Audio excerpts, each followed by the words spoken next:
Bonsoir à tous. Et bonsoir. Bonsoir. Alors ce soir, ça va être très particulier puisque nous allons mettre quasiment, on va dire, notre point final.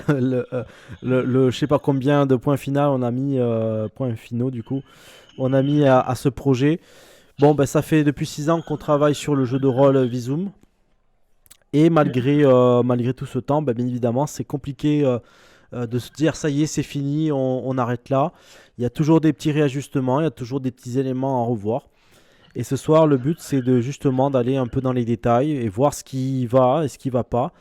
Et on va orienter la discussion ce soir autour de l'évolution du personnage avec les compétences qui prennent de l'ampleur en fur et à mesure des réussites, ainsi que on a parlé aussi du leveling qui risque d'être enlevé, ou du moins pas qui risque, mais qui assurément va être enlevé pour simplifier encore le jeu et permettre une fluidité autant sur le plan du MJ que sur le plan du joueur. Bien, donc du coup, on va commencer le débat ce soir déjà sur un premier point, puisque ça serait bien quand même part de ça. Donc vous avez tous joué ici à Visum, vous avez tous été soit joueur, soit MJ. Peut-être un petit mot avant de commencer sur les choses essentielles.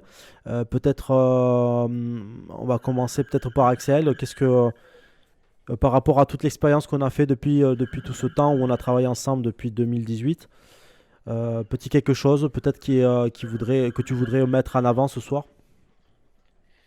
Ouais. Du coup, franchement, c'est cool d'arriver à ce terme sur ce projet-là.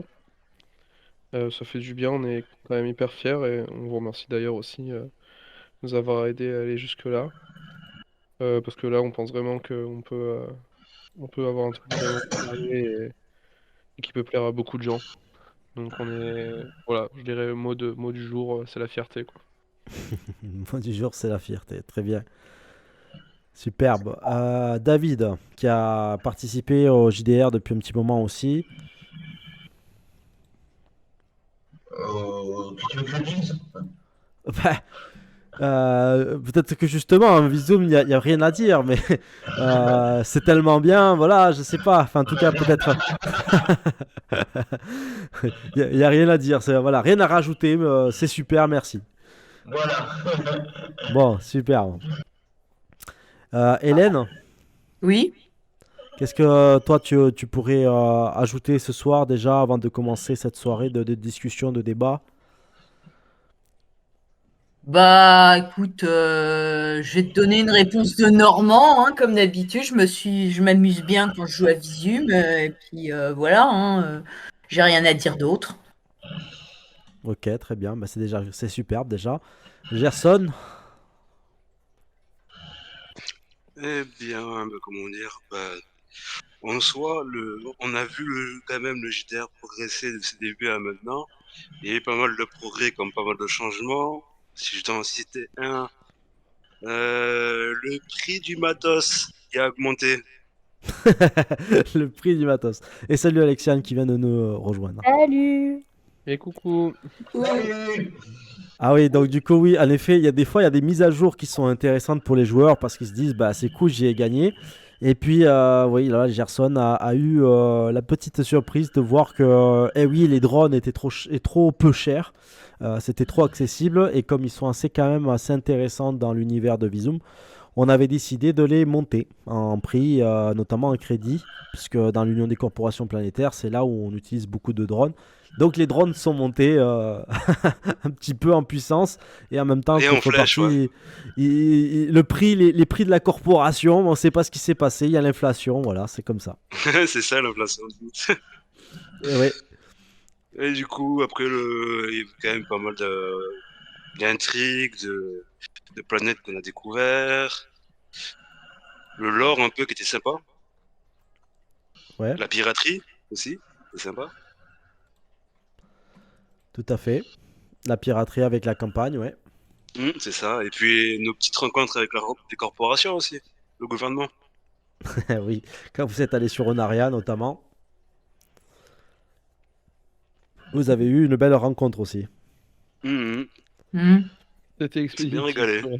Voilà, donc pour resituer un peu la chose, David, Gerson, Hélène et Alexiane jouent sur la campagne du Code Pirate depuis un très bon moment.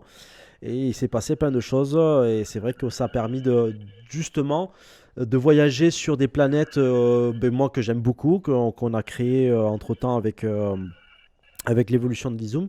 Et c'est vrai que les planètes comme Onaria, où on a l'impression que c'est une planète sauvage et tout ça, on peut faire ce qu'on veut. Eh ben non, même les pirates n'ont pas forcément la possibilité de voyager où ils veulent. Et il y a eu pas mal d'histoires qui a été un enchaînement de malheureux hasards. Hein. Hein. Ça a été fun. Voilà, du coup, les tentatives pour essayer de gagner quelques sous en tant que pirate sur Onaria étaient infructueuses et ça a permis d'aller chercher ailleurs hein, aussi parce que du coup, en allant chercher ailleurs, vous êtes allé voyager avec votre vaisseau sur d'autres destinations. Ben, remarque, on s'est fait bannir de là-bas aussi, hein. Donc, c'est pas rien. Oui, oui, vous avez fait fort. Franchement, vous avez fait fort. Et Alexiane, du coup, qui vient de nous rejoindre. On fait un petit point ensemble de ce que vous avez pensé de Bizum jusqu'à présent, de l'évolution, de ce qui s'est passé. Donc n'hésite pas à t'exprimer. Ça marche. Bah, après, on avait fait le point vite fait hier. Oui. Je sais pas si. Enfin, j'ai pas forcément de choses à rajouter. Parce qu'en plus, ça fait pas super longtemps non plus que je suis dans l'aventure. Donc, c'est vrai que je pense que j'ai pas la vue d'ensemble que d'autres joueurs pourraient avoir. Mais peut-être tes premières impressions, ce que tu as vécu les premiers temps forts avec Bizum. Bah, déjà, après, la découverte de l'univers, elle est enfin, elle est incroyable. Après, c'est vrai que c'est un univers qui est très très riche.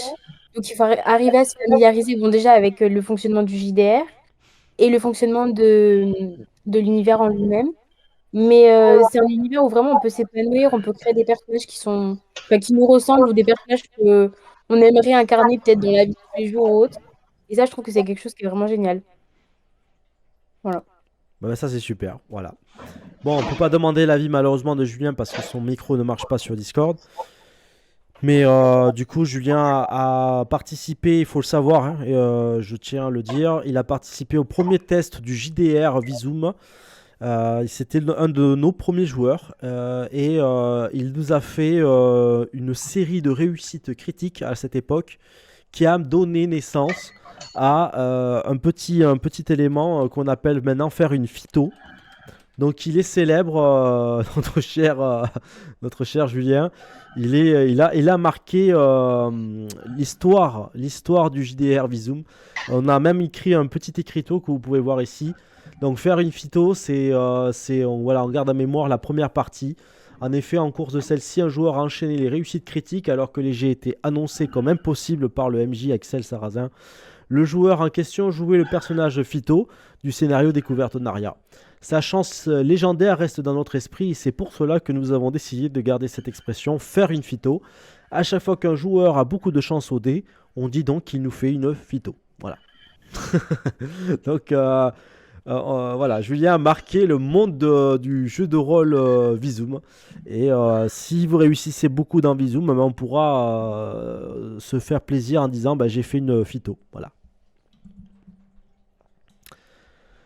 Donc très bien, donc là voilà c'est comme ça tout le monde voit un petit peu, donc vous voyez que quand même Bizum prend au fur et à mesure son envol, des nouveaux joueurs arrivent et je vous remercierai jamais assez de donner à la fois vie à des personnages de Bizum, mais en même temps aussi vous donner vie à vos propres personnages.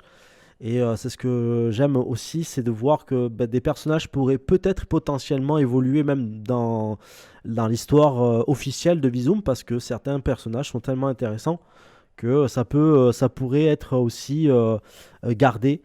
C'est ce que je disais tout à l'heure, j'avais une interview aussi avec Damien, et je lui avais dit, c'est une idée que j'aime beaucoup, c'est que si l'évolution des personnages est intéressante, s'il y a des histoires intéressantes autour de ce personnage, moi ça m'inspire et ça me donne envie de le garder, de le conserver et d'en faire peut-être quelque chose sur le plan professionnel de l'ensemble du projet Bizum, c'est-à-dire de lui donner une vraie place Il existe vraiment et c'est ça qui est beau, quoi. C'est que du coup, c'est les joueurs aussi qui apportent. Vous, en tant que joueur, vous avez apporté beaucoup de choses.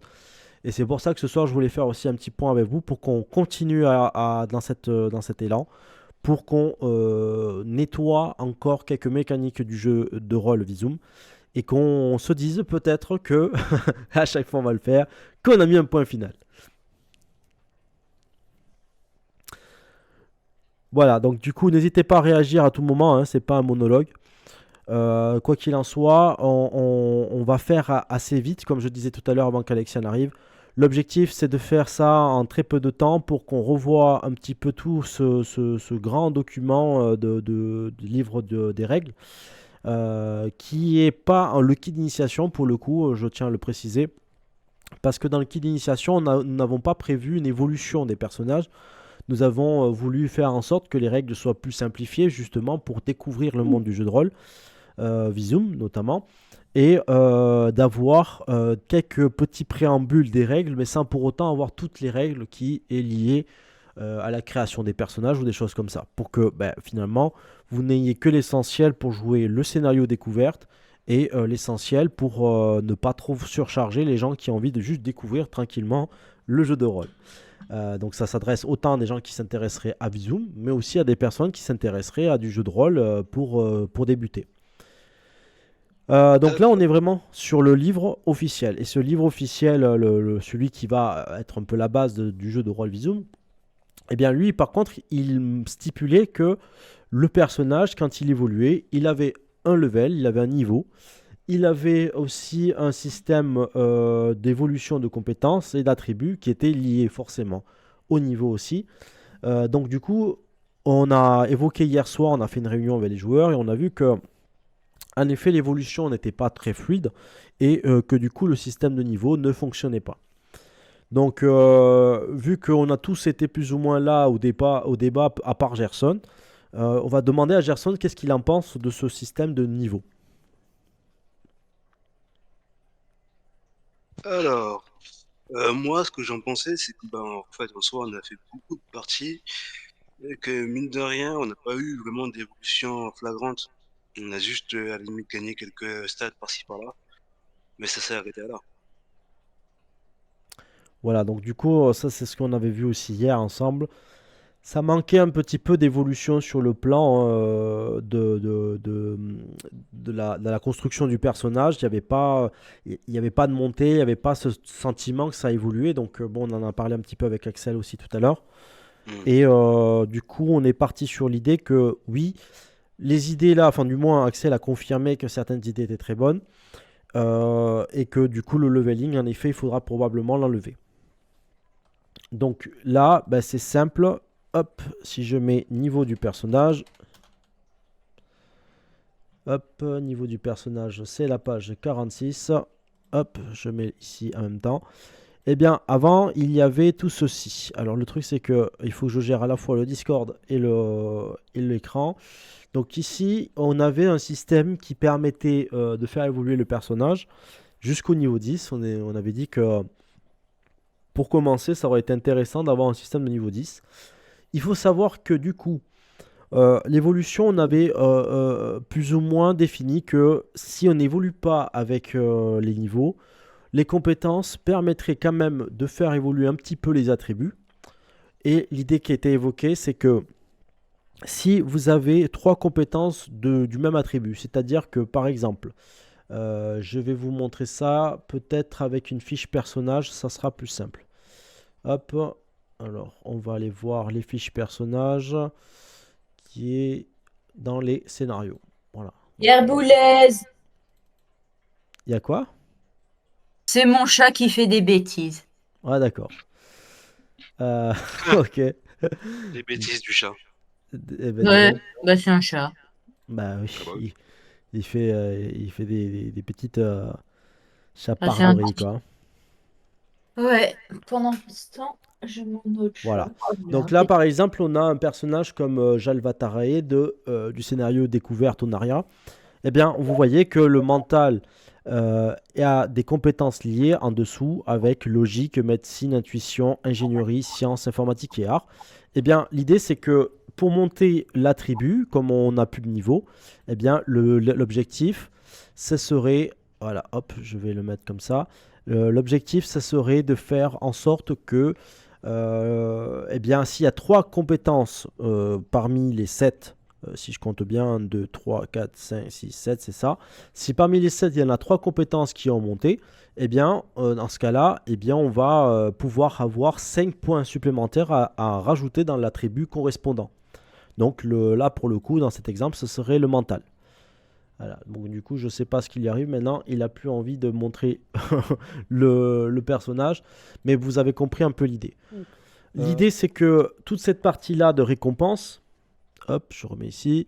Donc toutes les idées de récompense, on enlève. Donc ça veut dire qu'il n'y a plus de montée de level. Mais il y a une dernière petite chose qu'on n'a pas évoquée ni entre nous tout à l'heure avec Axel, ni hier avec les joueurs.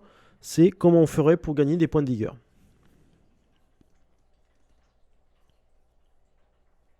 Bah oui, parce que si on ne manque pas ça, on va finir vite, hein. Eh oui. Sachant qu'en plus, on a quoi? C'est quoi? C'est 10 ouais, non, c'est 10. Non, c'est 8. C'est C'est 8. 8.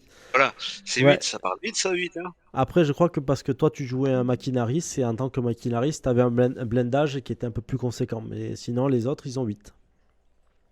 Oui, oui, c'est vrai, parce que moi, c'était pas des soins, c'était des réparations. Eh oui. Donc, à la base, il était question de gagner un point de vigueur tous les 5 levels. Tous les 5 niveaux. Est-ce que quelqu'un aurait une idée qui permettrait éventuellement de revoir ce système-là, étant donné que le level n'existe plus, le niveau ne va plus exister. Ouais. J'ai peut-être une idée. À chaque fois qu'on augmente l'attribut de physique, on prend un point de vigueur.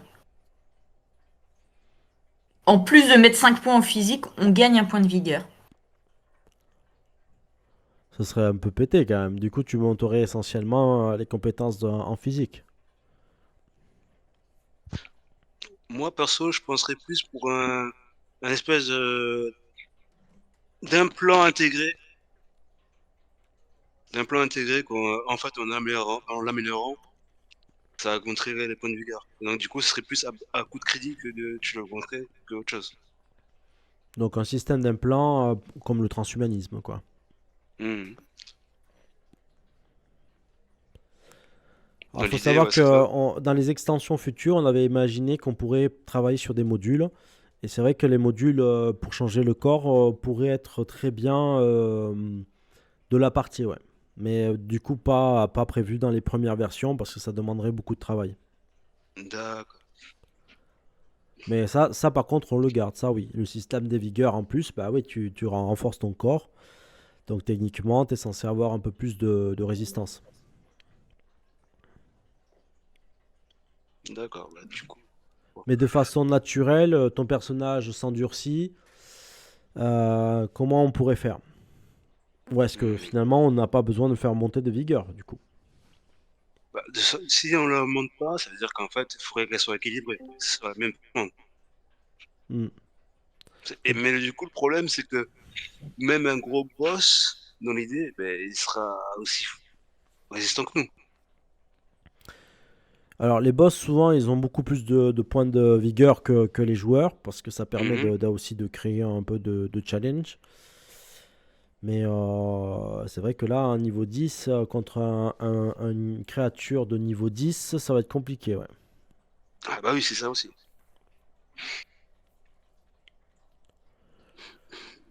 Parce que là, ici, on a des catégories des PNJ et des animaux, qui est là. Et donc, du coup, là, ici, bon, on a des catégories. Donc, il y a des récompenses en fonction de la catégorie. Plus l'animal est Mhm. puissant, plus il donne. Et comme vous pouvez le voir, la prime pour un niveau 10, donc le max, ce serait 5000 crédits ou 5000 prestiges. Donc, il faut bien Ah ouais, évidemment ouais. qu'il y ait du challenge.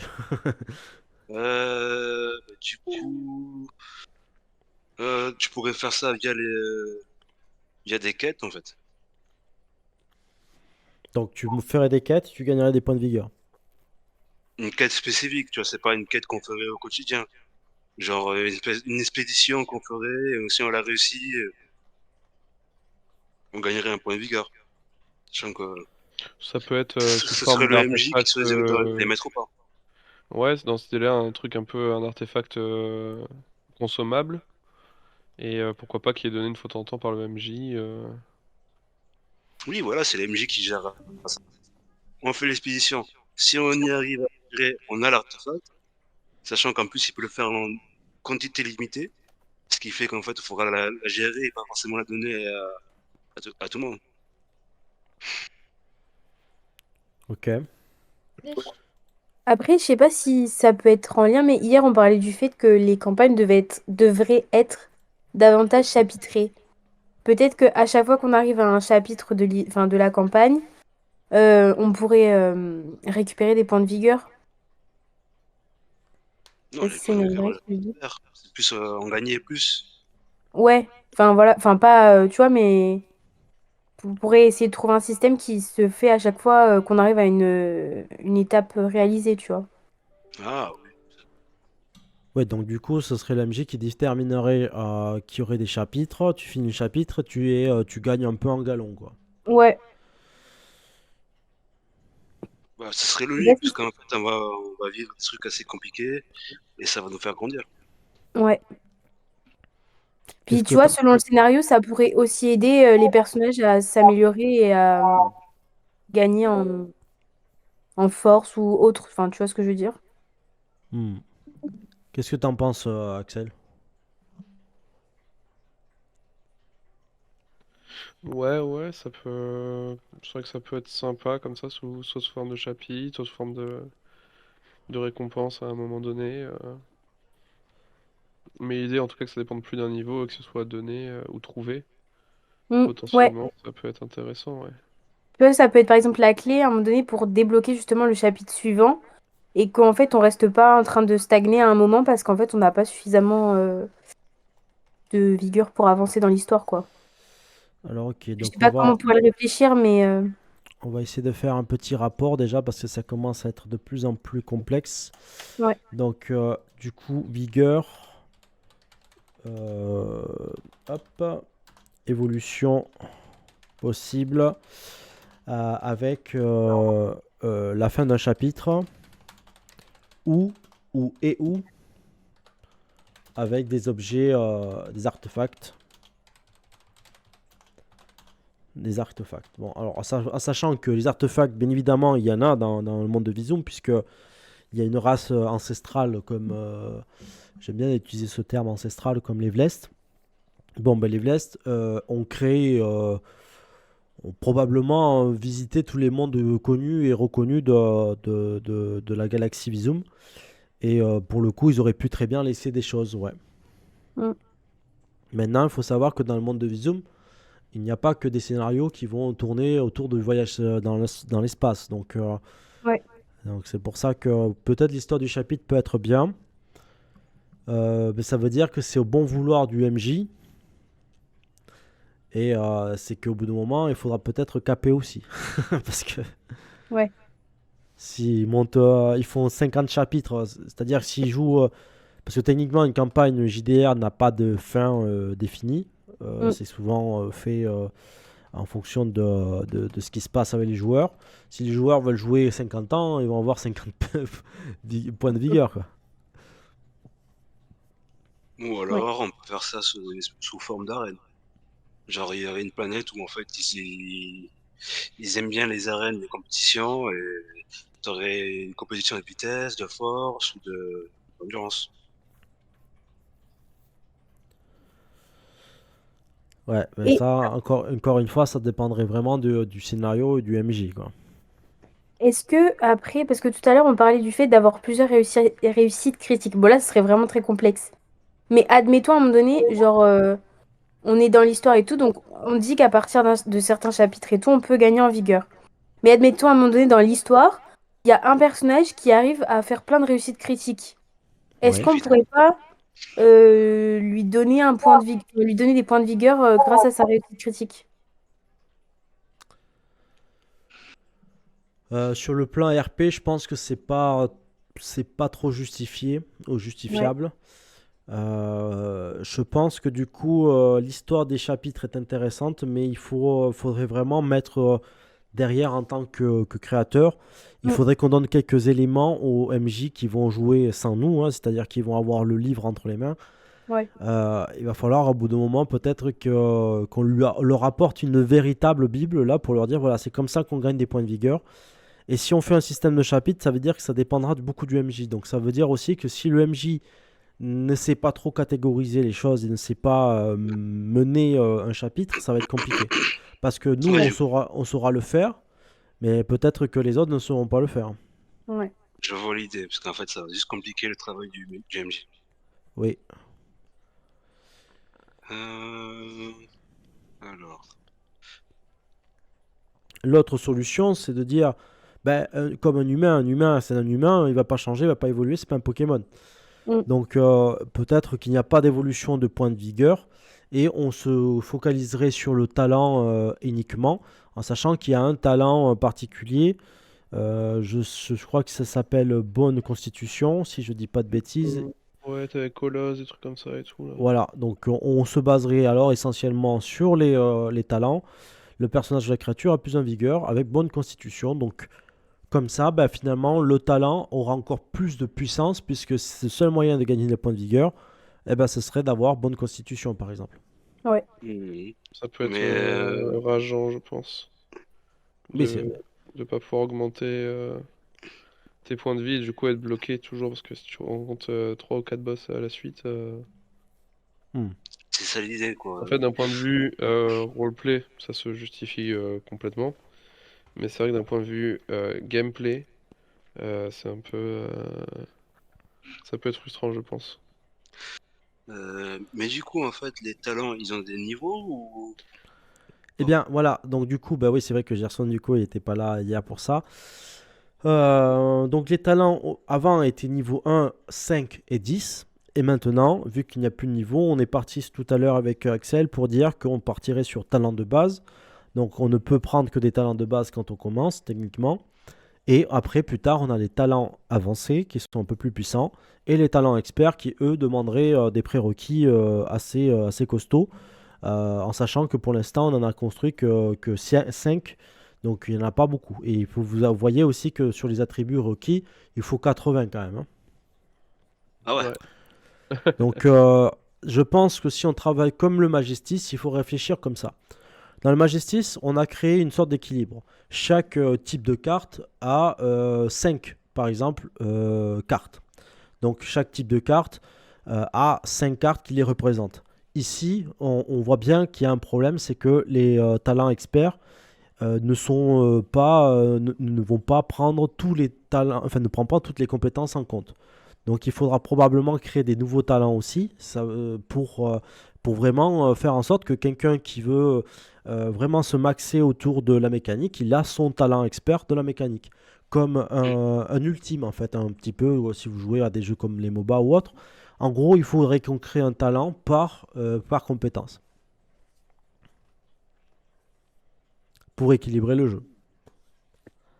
Parce que ah, c'est... une espèce d'atout supplémentaire.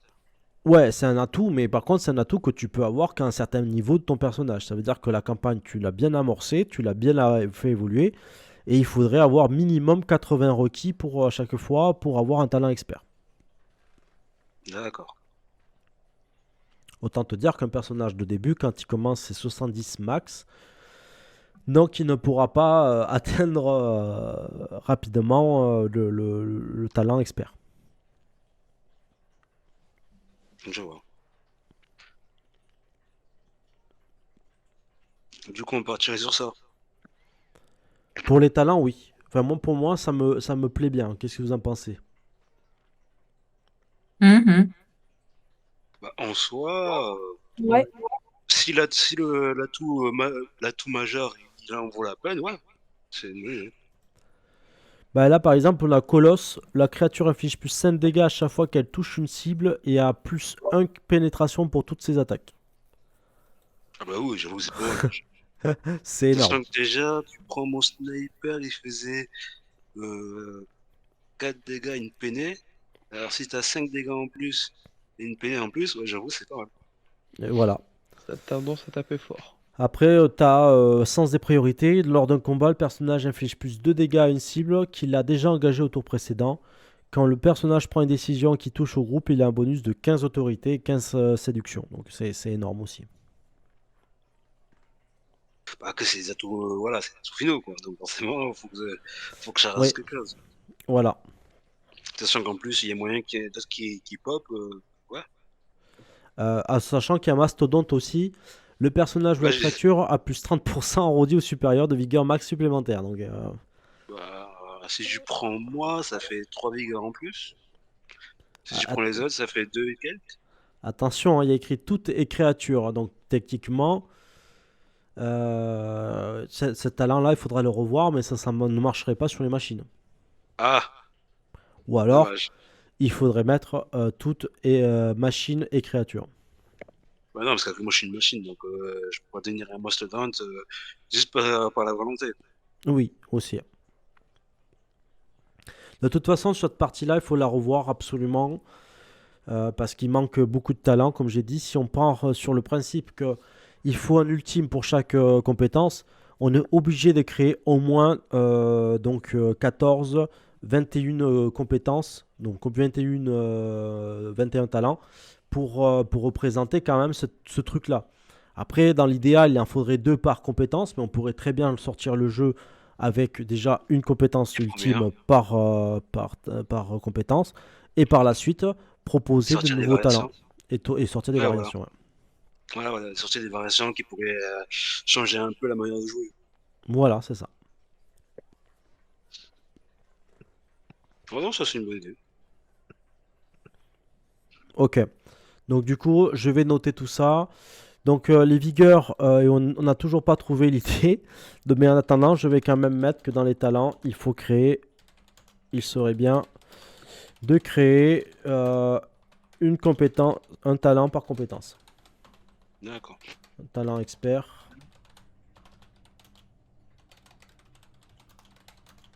Alors pas forcément les talents avancés. Parce que les talents avancés, bah, ça peut être, c'est quand même assez large. Bien que quand même ça touche essentiellement. Enfin, il faudra peut-être revoir aussi, mais il y en a pas mal aussi quand même. Hein. En tout cas, beaucoup plus que. Vous voyez, on est déjà à 25. 25, ouais. 25 talents avancés.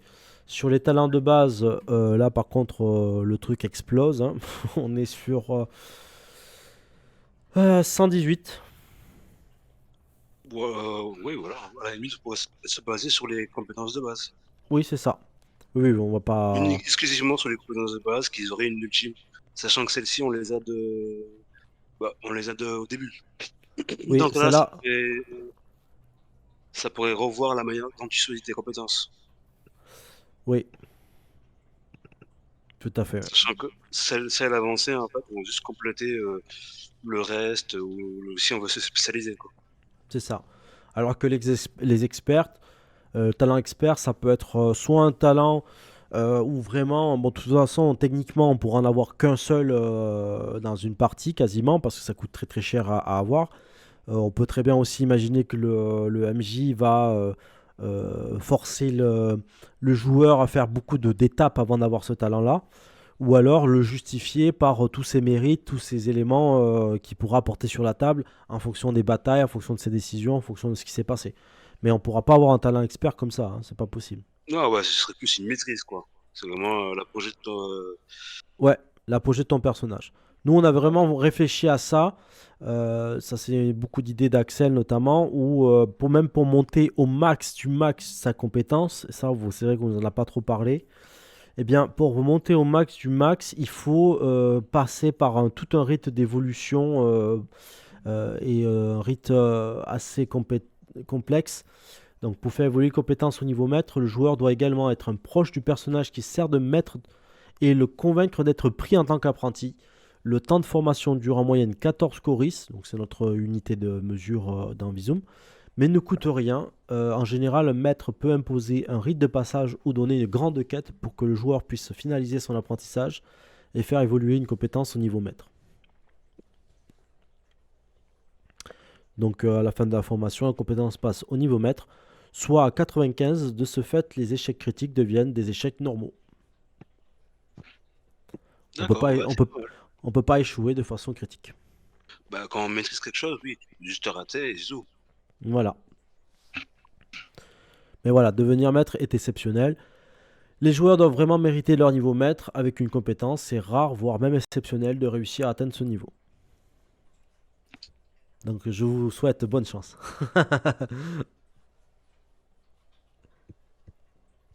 On va en avoir besoin. Oui.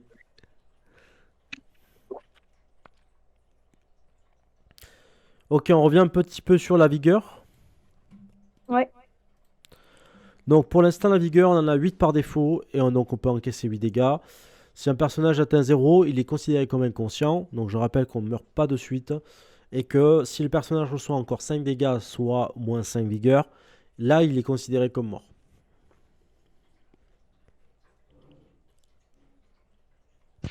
Mhm. Donc là, l'idée c'est maintenant, c'est comment on augmente ce 8 par défaut avec une mécanique du jeu, peut-être la plus, peut-être un peu moins RP dans ce cas-là, mais en tout cas quelque chose qui pourrait aider les MJ à ce que ça soit moins, on va dire, interprétable.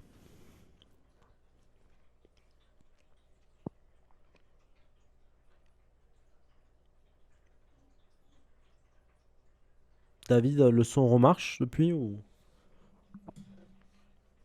toujours pas, hein?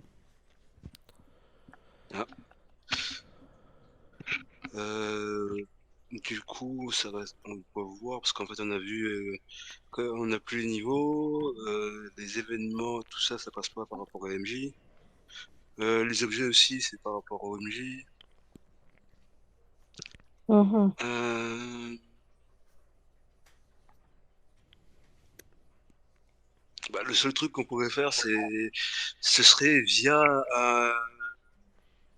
un entraînement et en fait, il y aurait un échelon.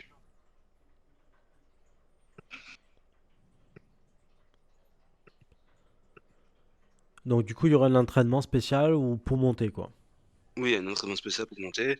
Là, du coup, c'est pas relié au MJ, parce qu'en fait, une fois qu'on est en base, ah tiens, bah, c'est quoi, la dernière fois j'ai galéré, je vais entraîner ma vigueur. Tu prends un petit échelon, arrivé à cet échelon, tu gagnes 1 point de vigueur, et en fait, au fur et à mesure, ça prend plus de temps, plus d'efforts. Sinon, il y a une autre solution que je propose qui me vient à l'esprit. Ce serait que la vigueur serait dépendante du physique. Ah, aussi, ouais. Hmm. Autrement dit, j'ai 50 vigueur, eh bien j'ai 8 techniquement. Donc je suis au milieu. Si j'ai en dessous, bah, j'aurai un peu moins. Donc du coup, il faudrait augmenter la physique pour augmenter la vigueur. C'est quoi le plafond pour la vigueur? Théoriquement, sur le fiche, c'est 14. Mais, 14. mais Donc ce ça n'est que veut de la dire, théorie. oui, c'est la théorie, parce que tu peux avoir plus, mais via des trucs. Parce que si on se base sur ça, et que la moitié c'est 8, ça veut dire que les 4 derniers se dispersent dans les 50 restants. Eh bien, en fait, l'idée, c'est que si tu as 50 de physique ou moins, bah, tu as 8 de vigueur. Tu arrives à 60, tu prends un de plus. Tu arrives à 70, tu as un de plus. 80, tu as un de plus. Et du coup, 100, tu aurais un Enfin, de plus. ouais, voilà, à la Hmm. limite. Ouais, Mais à la bon, limite. le problème, c'est que 100, c'est le max.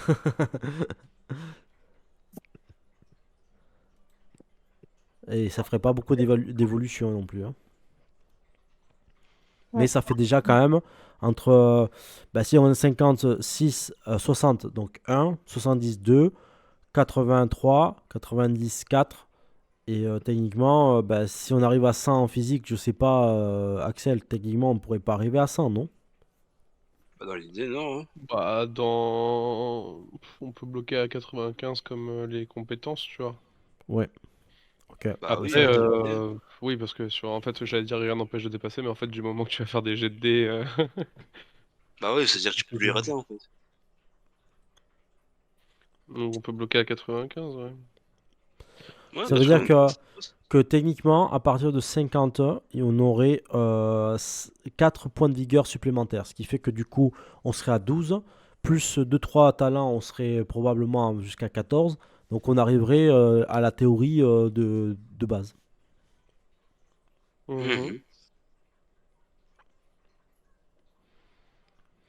Après, le problème, moi, ce qui me fait peur dans l'histoire, c'est que là, actuellement, la physique, elle augmente les dégâts et elle augmenterait la vigueur. Donc, en tant que joueur, on aurait tous tendance à vouloir prendre la physique, hein. Bah oui et non, parce qu'en fait, quand tu regardes, ok, t'as du physique que pour les combats, t'es bon, mais pour gérer les situations autres, toi, tu vas galérer. Quand tu vas vouloir t'imposer et jouer du social, ça marchera pas. Quand tu vas vouloir jouer de l'intelligence, ben, ça marchera pas. Mais ce que je veux dire, c'est que le mental ne change quasiment rien. Bon, il permet de Euh, résister aux effets quand même, le mental, hein. ouais, c'est vrai. Bah oui, parce que ça, c'est Euh, les points que tu attribues à tes capacités. Donc, c'est-à-dire, ok, génial, le mec physique, pour courir, combattre, ou se déplacer, il est bon, mais bon, quand c'est pour bidouiller des trucs ou parler aux gens, c'est une quiche. Alors là, voici une fiche personnage. Non, c'est fiche joueur, du coup, qui est pour le personnage. Et voilà, l'idée, c'était qu'on arrivait à 14 max. Hmm. Donc là, ici, ce système-là va partir niveau expérience. Ça, on avait dit tout à l'heure avec Axel qui va être remplacé par le système d'augmentation avec la tribu. Donc si je fais Mhm. 3 évolutions dans la même catégorie d'attributs, bon, par exemple, j'ai remonté la médecine, l'informatique et l'art, hop, j'ai gagné plus 5 pour ces 3 compétences. Eh bien, comme j'ai fait 3 évolutions, je peux gagner plus 5 dans mes attributs, dans mon attribut. Et après, ça se réinitialise. C'est-à-dire qu'on a fini 3, ben, hop, on peut refaire 3 encore pour gagner encore 5, etc. etc. Mais c'est long, enfin, Hmm. ça se fait pas comme ça, quoi. Mais c'est déjà plus intéressant que les niveaux parce que les attributs évoluent avec les compétences évoluent en faisant des compétences, tout simplement. Je lance mon dé, je fais une réussite, je coche. Et il me semble qu'il y avait une règle aussi qui disait que selon le niveau de la compétence, gagner des points de compétence, voilà, c'est ça. Donc ici, on a débutant 5,45, c'est à chaque fois qu'on utilise la compétence, même si on la rate. Et une fois qu'on est en normal entre 45 et 75, c'est uniquement quand on réussit. Quand on est un expert, c'est que des réussites critiques. Et le maître, c'est l'évolution suprême et ultime qu'on a vu tout à l'heure. Ok, ça va pour tout le monde, ça? Ouais. Mhm. Mhm. Ouais.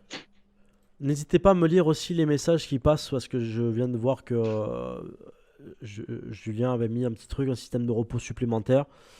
Mais c'est vrai que le repos ne pourrait pas augmenter la vigueur. Techniquement, je pense pas que ce soit intéressant. Dans le sens où bah, le repos est quand même assez commun dans le monde du jeu de rôle. Donc pour monter, je pense que ouais, l'idée de physique pourrait être superbe. C'est la physique qui augmenterait. Si vous pensez que c'est pas trop unbalance, dans le sens où la physique fait beaucoup de choses déjà, bah moi ça me va. Bah ça va avec le corps, mais de toute façon, si un mec va s'amuser à trop monter son physique, ben il sera bon à rien d'autre que ça. Ça Donc sera, ce sera je pense un... pas que Voilà. voilà, donc je pense pas que quelqu'un va la jouer comme ça. Ouais, il y a la race toujours pour jouer comme ça, mais bah, il subira en conséquence. Donc 50 physique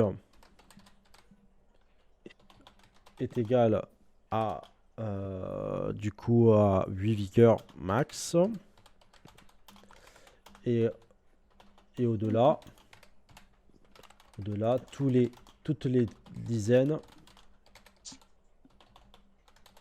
plus 1 vigueur max.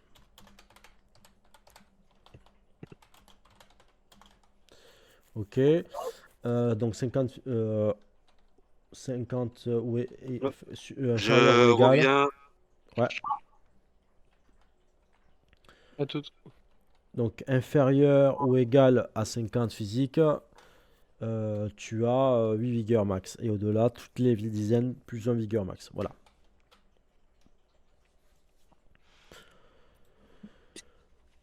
Ou alors, il y a une petite pénalité. On peut très bien aussi dire que si tu es en dessous de 50, à partir de 50, tu as 7, tu as 6, etc., etc. Mm. Tu peux être fragile aussi. Espèce de faible. Non? Qu'est-ce que vous en pensez? Est-ce que vous pensez qu'on pourrait descendre le vigueur? Euh, Ce serait dommage. ouais. Ouais, peut-être pas parce que ça va vraiment inciter à prendre un minimum en Ouais, physique pour pas c'est être ça. lésé. Et si vraiment tu veux faire un perso qui est très social ou très intelligent et scientifique, par exemple, ça va être dur. Ok. Ouais. Très bien. Donc, dans ce cas-là, on cape à 50, 8 vigueur max. Et après, quand on va au-delà, 60, 9, 70, 10, 91 et 90, 12 du coup.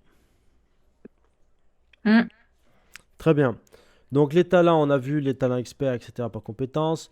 Donc fini les levels. Donc on va le mettre juste en bas, en haut. Fini les niveaux. Tac. Je vais mettre des petits tirets. Très bien. Qu'est-ce qu'on avait? Qu'est-ce qui restait à voir?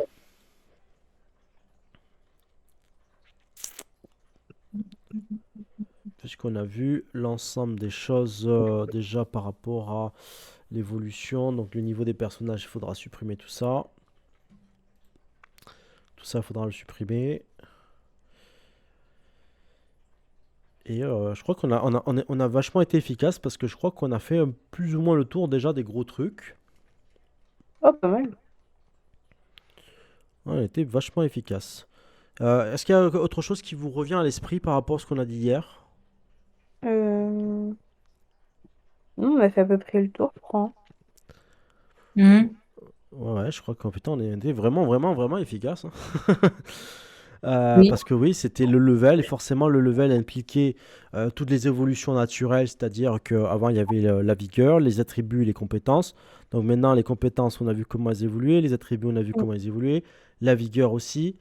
Les talents, du coup, on a vu comment ils pouvaient être refaits avec le système de talent de base, talent intermédiaire et talent expert. Voilà, en fait, je crois qu'on a fait le tour, hein, du système de l'évolution. Mm.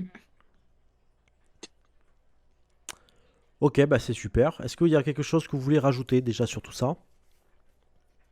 Non, pas particulièrement. Non plus. Ok. Alors, du coup, vu que le tour est fait, nous avec Axel, on va vraiment dégrossir la chose en travaillant sur le document à proprement parler. Donc, moi, je pense que entre-temps, je vais quand même m'avancer un petit peu sur la chose. Et après, on refera un point ensemble en voyant ce qui manque encore à faire, à revoir, etc. Mm. Parce que plus vite c'est fait, mieux c'est, comme ça on n'oublie pas. Ouais, c'est Il clair. faut pas oublier quand même qu'il y a 142 pages, 143 pages pardon, sur le document. C'est pas mal, il n'y a pas d'illustration encore, il y a que, enfin c'est un document de base, hein, il n'y a que du texte. Donc imaginez bien que plus tard le livre va être un peu plus conséquent et on devra aussi le condenser avec la fameuse mise en page où on aura deux colonnes par exemple de texte. Ce qui se fait souvent apparemment dans le monde du jeu de rôle, c'est que le Oui. livre, au lieu d'avoir une page A4 où on suit de haut en bas, eh bien on a haut en bas et puis on passe à la colonne à droite, haut en bas et puis on passe à la prochaine page. Pour Donc l'avoir ça, fait, c'était rendu mieux aussi au niveau de la lecture quand même. oui, oui, oui. Et en plus c'est sympa, ça fait joli, c'est cool aussi. Et même quand on voit les dessins et tout qui s'intègrent dans le texte, ça sera génialissime quand ça sera fini.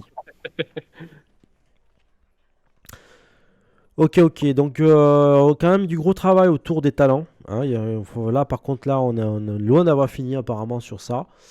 Donc on ne s'inquiète pas sur la sortie officielle du kit d'initiation qui sera quand même fait en octobre parce que les talents seront basés uniquement sur les talents des personnages du kit d'initiation. Par contre, d'ici octobre, on aura eu le temps largement de revoir l'ensemble des talents et de les mettre dans notre document. Très bien, donc il y a une dernière chose qu'on va voir ce soir et on va se quitter sur ça. C'est que donc il y a le code pirate qui se fait depuis déjà février 2023. Donc la campagne a bien avancé. Il y a eu beaucoup malheureusement d'imprévus qui a forcé des décalages d'horaires et tout ça, ou des décalages de dates. Donc du coup, ce que j'ai proposé tout à l'heure à Axel, c'est qu'on termine très prochainement cette campagne. Donc on va lui faire un grand final. Il va y avoir un grand moment au début de l'année prochaine. Mhm.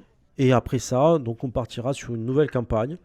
Et l'idée, c'est que si vous êtes intéressé, comme toi tu disais Alexiane, de masteriser Visum, même si vous avez très peu pour l'instant de bagages, eh bien on partirait ensemble, on ne vous lâchera pas dans la nature, mais on pourra s'entraîner un petit peu, voir un peu ensemble comment ça se passe, et après par la suite, voilà, vous guider dans ces premières étapes. En sachant aussi que c'est intéressant pour nous, pourquoi? Parce que nous, on a besoin aussi de voir comment un MJ débutant va se servir de notre livre, de nos indications. Ouais, Et en fonction de vos retours, ben, on pourra aussi continuer à améliorer tout ça. ça marche. Mm. Donc voilà, donc l'année prochaine, c'est la campagne, la grande campagne du Code Pirate qui se termine avec Ouais. un sacré final. Qui va arriver prochainement. Une nouvelle campagne qui sera adaptée essentiellement aux joueurs, c'est-à-dire que c'est vraiment les joueurs qui vont définir dans quelle faction on va jouer, et donc du coup ça donnera un petit peu le là à la musicalité de cette campagne-là. Et puis nous aurons par la suite, bien je l'espère, une année riche en émotions et riche en découvertes et en rencontres, puisque l'idée c'est que l'année prochaine il va falloir porter Visum, répandre la bonne parole. Si vous Mhm. avez des gens, des contacts et autres, n'hésitez surtout pas à leur parler de Projet Visum. Et aussi, une chose importante et quelque chose sur lesquels je vous rabâche à chaque fois les Le oreilles, Tipeee. le Tipeee. Mm. Aujourd'hui, l'argent est mis que sur le jeu de rôle, même s'il y a le Majestis qui est en cours. Le Majestis n'est pas encore financé parce que le jeu de rôle est la priorité. Mais ça risque de très vite changer cette affaire parce que le Majestis attire aussi de nouveaux joueurs. Il faut savoir qu'un joueur a mis 5 euros par mois, il joue au Majestis. Donc, moi, je ferai un prorata de ce qui se fait. C'est-à-dire que s'il y a 50% de gens qui mettent de l'argent pour JDR, ou je sais qu'ils le mettent plus ou moins pour JDR, eh bien, ça sera donc 50% de budget qui ira pour le JDR. Pour l'instant, on peut dire qu'il y a techniquement il y a 15% pour le Majestis et le reste c'est pour le JDR. Voilà. Mais le Ok. Majestis commencera à être financé, c'est-à-dire au niveau des illustrations, qu'à partir du moment où je ne toucherai plus une seule règle du jeu. Et c'est pour l'instant presque le cas. Je dis presque parce que les points finaux, on les connaît, hein? Ils sont, ils sont coquins, hein. Ils aiment pas rester tout seuls. Ils aiment bien mettre 3 petits points derrière, quoi. Donc du coup, n'hésitez pas à en parler autour de vous et on continue à se faire voir à Easy Win Trading Games. On continue à se faire voir sur d'autres associations. Donc si les gens veulent qu'on aille se faire voir, ben on ira se faire voir. Voilà, ça sera notre petit plaisir. Mm. Ok, ok. Voilà, riez avec moi parce que là je me sentais un peu seul avec ma blague à la con. Voilà, merci. Ah, ah, lol. Voilà. Ah, Ouais, ah, ah, ah, ah, le rire de Poutine. voilà, tout à Très fait. guignol. Oui, c'est vrai, ouais. Un petit mot de la fin? Mot de la fin. Ah, Voilà. Merci, j'ai cherché un moyen de la faire. Bon, bah, j'en ai un autre. Miaou. Voilà. Oui, parce que j'ai mes petits chats. Ils vont et viennent. Ah, mon Bien. petit Pierre Boulez. pour l'Impérie, hein. Et regarde ce que peut bien fabriquer Adrien, et puis il ressort. Voilà. Bien, je vous remercie à tous d'avoir été présents pour cette petite réunion débat du GDR Visum. Ça peut être intéressant qu'on continue à faire ce genre de réunion de temps en temps parce que vous voyez à Ouais. quel point on a quand même démystifié pas mal de problématiques au départ qui étaient quand même assez impactantes sur l'évolution des personnages. Maintenant, voilà, les langues se sont déliées. On a réussi à voir un peu les évolutions qu'on peut amener. Et donc, du coup, bah, concrètement, je pense que là, dans les prochains temps forts du jeu de rôle, on va pouvoir s'amuser avec une petite évolution constante qui se sentira pour une fois. Voilà. Ok. Bon, en tout cas, se sentira un peu mieux. Voilà, je vous souhaite une bonne soirée. Merci à tous. Et n'oubliez pas de répandre la bonne parole du culte des étoiles, de l'union des corporations planétaires, ainsi que de la paix des sages du centre Visum. Allez dans la paix du sage des Majestis et de toutes ces belles créatures du monde de Visum. La mère. Merci à tout le monde. Je suis Ciao à toujours- tous! Salut. Salut.